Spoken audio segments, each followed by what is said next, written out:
Welcome back guys to the new episode of our MERN stack project series. ये episode number 17 I think so होगा। तो इससे पहले जितने भी एपिसोड गुजरे हैं उनमें हमने जो है ना एक प्रोजेक्ट कंप्लीट कर रहे थे, उसको बना रहे थे। काफ़ी सारे हमारे एपिसोड जो हैं गुजरे हैं। वो प्रोजेक्ट था हमारा पोर्टफोलियो वेबसाइट का, जिसमें हमने एडमिन पैनल बनाया था, ठीक है।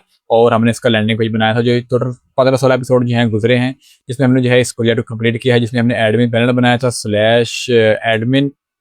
जो एडमिन को लॉगिन करवा था, देखो यहाँ पे प्रोफाइल हमारी अपडेट होती है, experience, education, project, skill, complete MERN stack की हेल्प से जो है ये प्रोजेक्ट बना था, ठीक है। और कंप्लीट प्रोजेक्ट है, ये लॉगिन करेंगे, लॉग आउट करेंगे, और जो चीज़ें हम यहाँ पे अपडेट करेंगे वो सारी की सारी चीज़ें यहाँ पे रिफ्लेक्ट होती हैं, ठीक है। तो ये मैंने अपने लिए बनाया था, आप लोगों के लिए बनाया था, ठीक है, ताकि आप समझ पाएँ कि आप मर्ज स्टैक की हेल्प से पोर्टफोलियो वेबसाइट कैसे बना सकते हैं, ठीक है। टोटल 8 से 10 घंटे का जो है वो एक वन शॉट भी मैंने अपलोड किया हुआ है। अगर आप एपिसोड नहीं देखना चाहते आप, तो फिर आप एक वन शॉट वीडियो है वो भी देख के आप इसको बना सकते हैं, ठीक है। बात करते हैं हमारे नेक्स्ट प्रोजेक्ट की। नेक्स्ट प्रोजेक्ट हम बनाएंगे एलएमएस वेबसाइट। जैसे कोर्सेरा, यूडेमी वगैरह होते हैं ना, वो थोड़े कम्प्लेक्स होते हैं, लेकिन हम थोड़ा सा आसान वर्जन बनाएंगे, लेकिन इतना भी आसान नहीं होगा कि बेकार सा लगे। काफ़ी अच्छा बनाएंगे हम, ठीक है। वीडियो स्टार्ट करने से पहले मैं ना अपना प्रोजेक्ट स्टार्ट करने से पहले आपको मैं डिस्क्लेमर देना चाहूँगा इस कोर्स का। वो ये है कि मैं यहाँ पे लॉजिक लिखता हूँ, हर एक चीज़ मैं लिखूंगा, एपीआई मैं लिखूंगा, प्रोजेक्ट में फाइल में बनाऊंगा, फाइल और क्लाइंट साइड के अंदर रिएक्ट के अंदर जो है वो कोड लिखना होगा, जैसे टू वे बाइंडिंग होगा, रिडक्स टूलकिट वगैरह होगा, सारे सेटअप मैं करूंगा, लॉजिक मैं लिखूंगा। लेकिन जो स्टाइलिंग होती है ना, टेलविंड सेसेस की क्लासेस होती है, जो एनिमेशन होते हैं, वो मैं नहीं लिखूंगा, वो मैं एआई से करवाऊंगा। जैसे मैंने आपको पहले पोर्टफोलियो वेबसाइट बनाई है ये वाली, तो सारी की सारी वेबसाइट मैंने जो है वो एआई से बनवाई है, लेकिन जिसके पीछे लॉजिक काम कर रहा है ना, वो आपको मैंने बताया है कि वो कैसे बनाया जाएगा, ठीक है।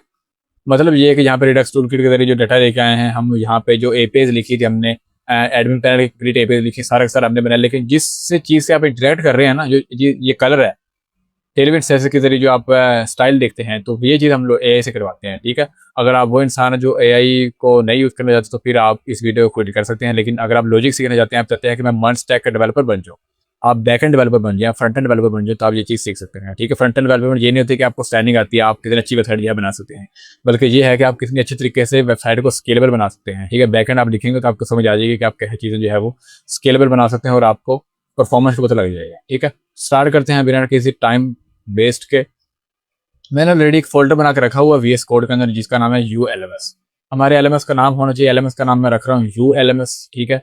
और एलएमएस में मुझे नहीं पता कि मैं इसके अंदर क्या बनाऊंगा, क्यों बनाऊंगा, कैसे बनाऊंगा, लेकिन बस मैं स्टार्ट कर रहा हूँ। फोल्डर खाली है अभी, मेरे माइंड में कुछ भी नहीं, मेरे माइंड में सिर्फ ये है कि एलएमएस बनाना है मैंने, और इसके अंदर क्या चीज़ें आएंगी क्या नहीं आएंगी हम फ्यूचर में देखते जाएंगे, क्या चीज़ें ऐड करते हैं, क्या चीज़ें ऐड नहीं करते। लेकिन मैं एक चीज़ की गारंटी देता हूँ, वो ये है कि पुराना पोर्टफोलियो वेबसाइट बनाई है ना हमने, उसके अंदर लॉजिक यूज़ किए हैं। अगर हमने 8 लॉजिक यूज़ किए ना, मतलब 8 कॉन्सेप्ट यूज़ किए, यहाँ पे 10/10 कॉन्सेप्ट यूज़, ठीक है। मतलब हम उससे ज़्यादा कुछ और अलग कॉन्सेप्ट जो है यहाँ पे सीखेंगे, ठीक है। यहाँ पे मैं कोशिश कर रहा हूँ कि यहाँ पे मैं गूगल ऑथेंटिकेशन सिखाऊँ आपको। इसके अलावा यहाँ पे ऑथेंटिकेशन का वो वहाँ पे सिंपल वर्क फ्लो था ना कि लॉगिन के लॉगआउट के, यहाँ पे मैं ऑथेंटिकेशन की वेरिफिकेशन करवाऊंगा, ईमेल वेरिफिकेशन करवाऊंगा, नोट मेलर के जरिए ईमेल के ऊपर मैसेज जाएगा। तो बाकी से काफ़ी सारी चीज़ें देखेंगे हम। इसके अलावा वीडियोज़ जो कोर्सेज लेक्चर होते हैं उन सबको देखेंगे हम कैसे करते हैं। काफ़ी लंबा जो है हमारा होने वाला है, ये काफ़ी लंबी जर्नी होने वाली है। तो स्टार्ट करते हैं हम। यहाँ पे हम एक फोल्डर बना लेंगे, यहाँ पे server.js नाम का। जैसे आपको पता है कि मैं यहाँ पे सबसे पहले बैकएंड लिखता हूँ। मैं क्या करूँगा, सर कंप्लीट बैकएंड लिखूंगा, उसके बाद मैं फ्रंट एंड लिखूंगा, ठीक है। मैं ऐसे लिखूंगा कि पहले फ्रंट एंड लिख दूँ, बैकएंड लिख दूँ, ऐसे नहीं करूँगा। पहले बैकएंड की एपीआईज लिखूंगा, जब मुझे लगेगा कि इसकी एपीआईज जो है कंप्लीट हो चुकी है ऑथेंटिकेशन की, तो फिर मैं ऑथेंटिकेशन करवाऊंगा फ्रंट एंड के ऊपर, ठीक है। और ऐसे हम अलग चेन की लेके चले। तो स्टार्ट करते हैं, सर्वर को ओपन इंटीग्रेटेड टर्मिनल करते हैं। यहाँ पे हम npm init करेंगे और -y कर देंगे, ठीक है। जब आई ना भी करें तो npm init करेंगे, और यहाँ पे क्या होगा कि प्रोजेक्ट सेटअप होगा और Node.js का, ठीक है। आपके पास Node.js इंस्टॉल होनी चाहिए। अगर आप ये कोर्स देख रहे हैं तो मुझे पता होगा कि आपके पास ये सारी चीज़ें होंगी। वैसे तो नहीं देख रहे ना आप, आपको पता होगा, आपको चीज़ सीखने हैं, वो भी मंच स्टैक के लिहाज से, फिर आपको सारी चीज़ें आपके पास होंगी। पैकेज का नेम हमारे पास रख देते हैं ULMS, ठीक है। और वर्जन 1 ही होगा। डिस्क्रिप्शन रख देता हूँ दी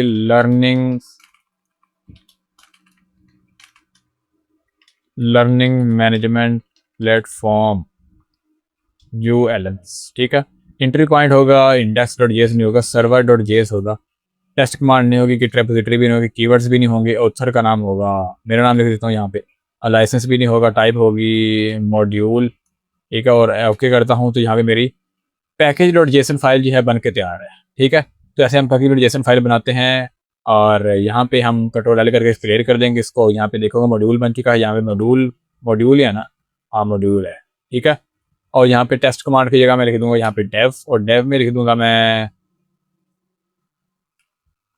यहाँ पे node mode server dot JS, और स्टार में लिख दूंगा index node server dot JS. ठीक है, तो मेरा पैकेज डॉट जेसन क्लियर है इसमें, और कुछ चेंजेस की जरूरत नहीं है। मैं क्या करता हूँ, कुछ डिपेंडेंसीज वगैरह इंस्टॉल करता हूँ जो मैं यूज, जैसे कि एक्सप्रेस हो गया।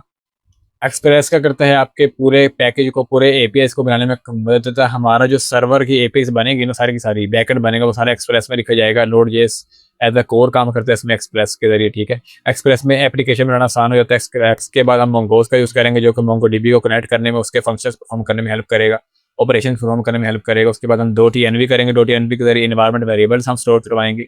हमारे इन्वायरमेंट वेरिएबल्स होंगे जो हम चाहेंगे कि इंटरनेट के ऊपर ना जाएँ तो हम अपने एनवी के अंदर रखेंगे उसके अलावा हम नोड मोन रखेंगे। नोड मोन हम चाहते हैं कि सर्वर जो है हमें दोबारा से रीस्टार्ट ना करना पड़े, खुद ब खुद रीस्टार्ट हो जाए, तब नोड मोन इंस्टॉल करेंगे। इसके अलावा कोर सिस्टम इस्तेमाल करेंगे। कोर्स का मतलब ये है कि आप जो एपीआई लगा रहे हो, ठीक है, आप जो एपीआई बना रहे हो, चाहते हैं कि आप कोई भी कहीं भी बैठा हो जो वो एपीआई यूज़ कर सकते हैं, अगर हम उसको अलाउ करेंगे तो। मतलब थर्ड पार्टी एप्लीकेशन, जो थर्ड पार्टी पॉलिसी होती है, कोर्स क्या करता है, आपकी एपीआई को रन करवाने में हेल्प करता है क्लाइंट में। ठीक है, क्लाइंट एक अलग इन्वायरमेंट है, सर्वर एक अलग इन्वायरमेंट है, तो अलग इन्वायरमेंट जो है वो क्रॉस रीजन पॉलिसी को ये मतलब करता है। सही है, सही करता है। कोर्स इस्तेमाल कर लेंगे हम, ज़्यादा इसकी डेप्थ में नहीं जाएंगे। ये सारी चीज़ें आपको आनी चाहिए, आपको पता होना चाहिए कोर्स क्या होता है, एक्सप्रेस क्या होता है। अगर नहीं भी आती तो भी कोई प्रॉब्लम नहीं है, ये कोर्स आप ये प्रैक्टिस करेंगे, प्रोजेक्ट बनाएंगे साथ साथ, आपको समझ आने लग जाएगा। बहुत आसान तरीके से जो है मैं समझाता, कोई मुश्किल बात। लेकिन एक चीज़ ये है कि अगर जो चीज़ मैं 1000 बार कर चुका हूँ ना, मतलब एक चीज़ मैंने 5 बार करी है एक प्रोजेक्ट के अंदर, तो मैं उसको रिपीट नहीं करता। फिर मैं फटाफट से एआई के जरिए उसको करवाता हूँ। फर्ज करें मैंने एक एपीआई लिखी और मैं उसको दोबारा से लिखने जाता हूँ, तीसरी बार लिखने जाता हूँ, चौथी बार लिखने जाता हूँ, तो मैं 5वीं बार इसको एपीआई को एआई से लिखवाऊंगा, खुद नहीं लिखूंगा, क्योंकि मैं वो चीज़ पहले से कर चुका हूँ, आपको दिखा चुका हूँ कैसे करते हैं। आसान चीज़ें मैं खुद ही नहीं करता। ठीक है, ये बात हमें याद रखनी है। जो लॉजिक होगा मैं लिखूंगा, जो मुश्किल चीज़ें होंगी वो मैं लिखूंगा। सर्वर में हमने जिस चीज़ें कर ली हैं उसके बाद हम npm रन डेव कर देंगे। ठीक है, तो ये डेव रन हो जाएगा। अभी के लिए हम कुछ भी नहीं होगा, एरर आएगा, वो कहेगा सर्वर डॉट जेएस फाइल नहीं है, कोई नहीं, जान दो, कोई टेंशन नहीं। हम यहाँ पे एक फाइल बना लेंगे .git ignore की। हम एक इसको एक गिटहब के ऊपर डालेंगे ना, तो git ignore फाइल बन जाएगी, .env आएगी, और इसके अलावा नोड अंडरस्कोर मॉड्यूल्स आ जाएंगे। ठीक है, तो ये दोनों फाइल जो हैं गिट इग्नोर की फाइल हमारे पास आ जाएगी। इसके अलावा गिट की रेपोजिटरी इनिशियलाइज कर देंगे हम। और अभी तो कुछ भी नहीं करेंगे हम, अब क्या करेंगे, यहाँ पे सर्वर डॉट जेएस लगा देंगे, server dot JS. Git ignore आपने ना रूट फोल्डर के अंदर रखनी है, आपने सर्वर के अंदर रखनी है, क्योंकि रूट फोल्डर के अंदर आपके और फोल्डर भी आने वाले हैं, जैसे क्लाइंट आएगा, एडमिन आएगा, सुपर एडमिन, हम पता नहीं क्या बनाएगा, अभी मुझे खुद नहीं पता क्या बना। यहाँ पे जाऊँगा, इम्पोर्ट करूँगा .env फ्रॉम .env, और .env करूँगा, .config करूँगा, और config करूँगा। ठीक है, .env कॉन्फ़िगरेशन हो चुकी है। ऐसे कॉन्फ़िगर करते हैं हम .env को। हम इन्वायरमेंट वेरिएबल्स को अपने पूरे एप्लीकेशन में यूज़ करना चाहते हैं तो हम उसको कॉन्फ़िगर करना पड़ता है। ठीक है, हम यहाँ पे एक फाइल बना लेते हैं .env की, और यहाँ पे हम भी है काफ़ी सारी चीज़ें रखेंगे, जैसे पोर्ट हो गया। अभी के लिए हम पोर्ट रखेंगे 3000 रखेंगे। ठीक है, बाकी सारी चीज़ें भी रखेंगे। और यहाँ पे हम क्या करेंगे, इंपोर्ट कर लेंगे एक्सप्रेस को कॉन्स्ट कर लेंगे app is equal to Express. ये हम एक स्टेस बना रहे हैं। ऐप एक्सप्रेस जो है पूरा का पूरा जो है वो ऑब्जेक्ट होता है, उसका हम ऐप के अंदर जो है उसकी सारी की सारी पावर ले रहे हैं। अब इस ऐप का इस्तेमाल करके हम जो है काफ़ी सारी चीज़ें करेंगे, जैसे कि हम जो है यहाँ पे मिडल वेयर्स बनाएंगे। बेसिक मिडल वेयर होते हैं, ऐप डॉट व्यू हो गया, एक्सप्रेस डॉट जेसन। ये क्या करेगा, आपके डाटा को जेसन फॉर्मेट में भेजने, अगर आपने कोई एपीआई कॉल कर रहे हैं, आप चाहते हैं कि जेसन फॉर्मेट में डाटा आए और जेसन फॉर्मेट में डाटा जाए, तो आप उसको इसलिए यूज़ करते हैं। ठीक है, इसके अलावा आप .use express .url encoded extended true कर देंगे। ये क्या करता है, ये मिडलवेयर करता है कि आप कोई फॉर्म डाटा भेज रहे हैं, आप चाहते हैं कि डाटा जेसन के फॉर्मेट में ना जाए, आप डाटा फॉर्म में भेजेंगे।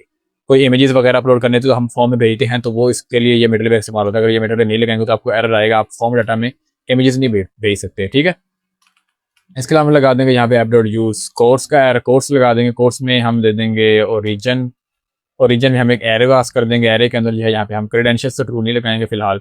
ओरिजिन में हम जो है यहाँ पे पास कर देंगे क्या, लोकल होस्ट 5173। ये को पास कर रहे हो कि हमारा जो क्लाइंट का जो होगा वो यही होगा, बाद में इसको चेंज करेंगे। अकॉर्डिंग टू हमारी रिक्वायरमेंट क्या है, कैसी है, ठीक है। फिलहाल के लिए मिडलवेयर लगा रहे हैं। इसके बाद हम राउट्स लगाते हैं। बेसिक राउट लगाता हूँ यहाँ पे ऐप डॉट गेट लगाता हूँ, स्लैश लगाता हूँ, यहाँ पे रिक्वेस्ट आएगी, रिस्पॉन्स आएगी, और यहाँ पे क्या होगा, हेलो वर्ल्ड हमारा एक बेसिक राउट बन चुका है। इसको टेस्ट कर लेंगे हम बाद में, पहले हम इसको लिसन कर देते हैं। लिसन करने के लिए हम क्या करेंगे, ऐप डॉट लिसन करेंगे और पोर्ट को लिसन कर देंगे। यहाँ पे लिसन हो जाएगा सक्सेसफुली, ठीक है। होने देते हैं इसको, काम करेगा ये सक्सेसफुली, कोई मसला नहीं आएगा, ठीक है। अब देखते हैं कोई एरर तो नहीं आ रहा। Course is not defined, okay. हमने कोर्स को यूज़ तो कर लिया लेकिन उसको डिफाइन नहीं किया, तो वो कह रहा है कि कोर्स डिफाइन कर दो। कोई भी एरर आएगा तो वो यहाँ पे हमारे कंसोल में प्रिंट होता हुआ दिखाई दीजिएगा, देखो कोर्स डिफाइन नहीं आ रहा था। अभी कोई एरर नहीं आ रहा, आप चेक कर लेते हैं कि ये काम कर भी रहा है या नहीं, ठीक है। चेक करने के लिए हम जाएंगे लोकल होस्ट 3000 पे, और हमारी एपीआई है वो सक्सेसफुली वर्किंग कर रही है, देखो हेलो वर्ल्ड आ रहा है, ठीक है। तो अभी तक हमने है जो है यहाँ पे बेसिक सर्वर सेटअप कर लिया है। अब हम डेटाबेस को कनेक्ट करते हैं। डेटाबेस को कनेक्ट करने के लिए हम जाएंगे यहाँ पे एक फोल्डर बनाएंगे यार। यहाँ पे फोल्डर बनाएंगे कॉन्फिग स्लैश कॉन्फिग फोल्डर को, उसके अंदर हम बनाएंगे db.js, ठीक है। यहाँ पे इंपोर्ट कर लेंगे मोंगोस को फ्रॉम मोंगोस कर लेंगे, कॉन्स्ट करेंगे, कनेक्ट db करेंगे, is equal to async function बनाएंगे। एसिंक फंक्शन के बाद यहाँ पे हम करेंगे ये कि ट्राई कैच लगाएंगे। ट्राई कैच लगाने के बाद हम कंसोल डॉट लॉग लगाएंगे और एरर लगा देंगे, ठीक है। प्रोसेस डॉट एग्जिट लगा देंगे और यहाँ पे बंद दे देंगे स्टेटस को, ठीक है। अगर कोई एरर आता है तो क्या करेगा, ये सारी की सारी प्रोफाइल, सारी की सारी एप्लीकेशन को बंद कर देगा, ये एग्जिट कर देगा। और अगर डेटाबेस ही कनेक्ट रहा तो फिर हमें एग्जिट ही करना पड़ेगा ना, तो कौन करेंगे और इज इक्वल टू वेट करेंगे, मोंगोज आएगा, डॉट कनेक्ट मेथड होता है इसका जो कि डेटाबेस को कनेक्ट करवाने के लिए हेल्प करता है। और हम यहाँ पे मोंगो यूआरए जो है प्रोसेस डॉट एनवी से ले लेंगे। कहाँ से लेंगे, हम एनवी के अंदर जाके मोंगो यूआरए बना लेंगे। मोंगो यूआरए हमारे पास आएगी कहाँ से, मेरे पास जो है वो लोकली जो है वो मोंगो डीबी डेटाबेस जो है वो इंस्टॉल है। अब इसको इंस्टॉल कर लीजिएगा। अगर इंस्टॉल नहीं करना तो आप अगर ये कोर्स देख रहे हो तो आपको इतना तो पता होगा कि आप डेटाबेस की स्ट्रिंग जो है वो इंटरनेट से लेके आ सकते हैं। कहाँ से लेके आ सकते हैं, आप जाएंगे मोंगो डीबी एटलस के ऊपर, मोंगो डीबी एटलस के ऊपर, यहाँ के ऊपर जाके आप अकाउंट क्रिएट करिएगा, एटलस के ऊपर जाके स्ट्रिंग लेके आ जाइएगा, ठीक है।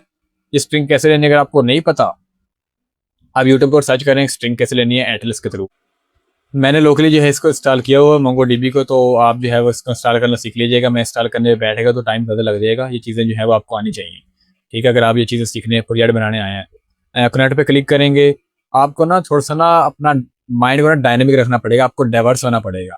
आप स्टेटिक नहीं रह सकते, मतलब आप कोई प्रोजेक्ट बना रहे हैं उसमें काफ़ी सारी रिक्वायरमेंट हो सकती हैं, तो आप ये नहीं कह सकते कि भाई मैं ये चीज़, ये भी मुझे आप जो है ये जो कोर्स सिखा रहा है ये सिखाए।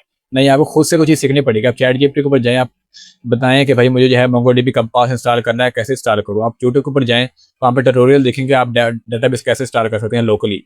आप ये देखें कि मैं डेटाबेस लोकली इंस्टॉल नहीं कर सकता, तो मैं डेटाबेस की स्ट्रिंग कैसे लेके आ सकता हूँ, डेटाबेस को कनेक्ट करने की स्ट्रिंग होती है वो कैसे लिखा है, ठीक है। अब यहाँ पे अब जाके एक कनेक्शन स्ट्रिंग ले लेंगे, जो कॉपी कर लेंगे। कनेक्शन स्ट्रिंग कर ली है कॉपी मैंने, ठीक है। यहाँ में काफ़ी सारे प्रोजेक्ट हैं मेरे पास, इसको मैं चेंज नहीं बताऊंगा आपको, ठीक है। यहाँ जाते हैं आगे, और ये मेरे पास जो है वो डेटाबेस की स्ट्रिंग आ चुकी है। यहाँ पे मैं डेटाबेस का नाम दूंगा जो कि मेरा होगा ULMS, ठीक है। ULMS मेरा डेटाबेस का नाम होगा और मेरी मोंगो यूआरए बन चुकी है। और मैं क्या करूँगा, अब यहाँ पे डेटाबेस को कनेक्ट मेरा सक्सेसफुली हो जाएगा। और अगर कोई एरर आता है तो क्या होगा, एरर दे देगा console dot log Mongo dB connected dot host वगैरह, ठीक है। तो कुछ ऐसे आप डेटाबेस कनेक्ट कर सकते हैं। अब इसको डेटाबेस कनेक्ट करने के बाद इसको यहाँ पे लगाना भी तो है ना, तो यहाँ पे मिडल वेयर के नीचे हम लगा देंगे कनेक्ट डीबी। कनेक्ट डीबी लगा देंगे तो ये डेटाबेस मेरा कनेक्ट हो जाएगा। अगर मैं अब दिखूंगा तो मेरा डेटाबेस जो है वो कनेक्ट होना चाहिए। हाँ, एरर आ रहा है, वो कह रहा है कि डॉट जेएस लगाओ। एक बात और मैं आपको बता दूं कि आप कोई भी चीज़ इंपोर्ट कर रहे हैं ना, खासकर नोड जेएस में जब सर्वर लिख रहे हैं, आप एपीआई लिख रहे हैं, तो आपने डॉट जेएस लगाना नहीं बोल। कोई भी चीज़ इंपोर्ट कर आपने देखना है कि डॉट जेएस लगा भी हो या नहीं। अगर नहीं लगाएंगे तो आपको एरर आएगा, ठीक है। आप देखेंगे तो ये सक्सेसफुली डेटाबेस कनेक्ट हो जाएगा मेरा। ये देखो डेटाबेस कनेक्ट हो जाएगा और कनेक्ट क्या है, लोकल होस्ट पे हुआ है। अगर मैं डेटाबेस की स्ट्रिंग लेके आता इंटरनेट से तो मेरा डेटाबेस की स्ट्रिंग कोई और होती है और मेरा डेटाबेस जो है वो अलग तरीके से कनेक्ट होता है, ठीक है। डेटाबेस को कनेक्ट करने का तरीका आपको समझा चुका है। अब नेक्स्ट जो है हम यहाँ पे काफ़ी सारे जो है मॉडल्स बनाएंगे, कंट्रोलर बनाने लगे हैं, राउट्स बनाएंगे, तो काफ़ी सारी चीज़ें हमने करनी है। नेक्स्ट बेसिक हमारा प्रोजेक्ट जो है वो यहाँ पे सेटअप हो चुका है, ठीक है।